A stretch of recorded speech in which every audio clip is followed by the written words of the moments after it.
Hello viewers, আশা করি সবাই ভালো আছেন এবং সুস্থ আছেন। সাফা মারিয়া কিচেন থেকে আপনাদের জানাই স্বাগতম। আজ আপনাদের ছোলা বুট কিভাবে রান্না করব সেই রেসিপিটি দেখাবো। তো চলুন। এখানে আমি বেশ কিছুটা ছোলা বুট নিয়েছি। এখানে প্রায় 1 কেজির মতো আমি ছোলা বুট নিয়েছি। এগুলো আমি সব রান্না করব না, কিছুটা আমি ফ্রিজেও রেখে দেব। তো একবারেই করে ফেলবো, সেজন্য আমি নিয়ে নিলাম সবগুলো। আমি একদিন পর্যন্ত ভিজিয়ে রেখেছিলাম, রাত্রে ভিজিয়েছিলাম। তো পরের দিন সকালে আমি সুন্দর মতো ভালো করে 3-4 বার ধুয়ে এখন আমি সিদ্ধ বসিয়ে দেব। এই তো বেশ কিছুটা পানি দিয়ে চুলার মধ্যে সিদ্ধ করে নেব বুটগুলো।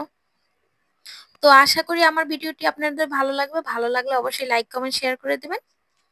তো বুট এই পর্যায়ে সিদ্ধ হয়ে এসেছে, আমি একটি ছাকনার সাহায্যে ছেঁকে নেব।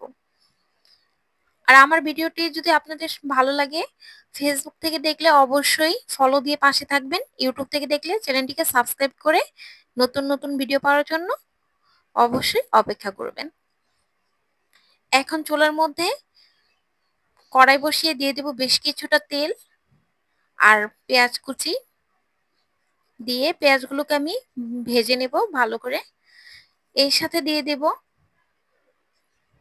2টা শুকনো মরিচ, ছোট ছোট পিস করে কেটে দিলাম যাতে করে ফ্লেভারটা ভালো আসে।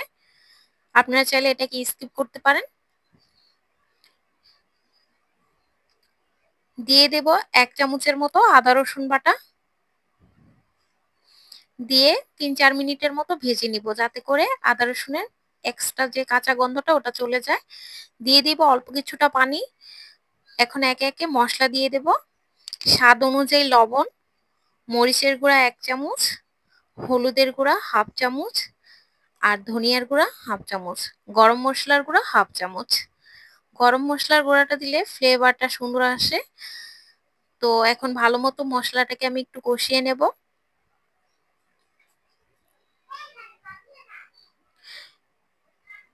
কষানো হয়ে গেলে বুটগুলো আমি ভালো করে ধুয়ে নিয়েছিলাম, এখন দিয়ে আবার বুটগুলো দিয়ে আমি 4-5 মিনিটের মতো রান্না করে নিব।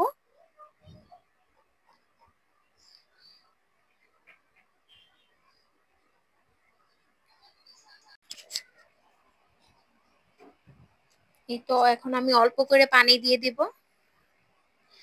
পানি দিয়ে এখন আমি সুন্দর করে রান্না করে নেব প্রায় 10-15 মিনিটের মতো।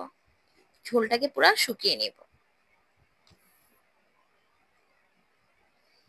এই তো ঝোলটা শুকিয়ে এসেছে। এখন আমি বেশ কিছুক্ষণ একটু নেড়ে চেড়ে নামিয়ে নিব।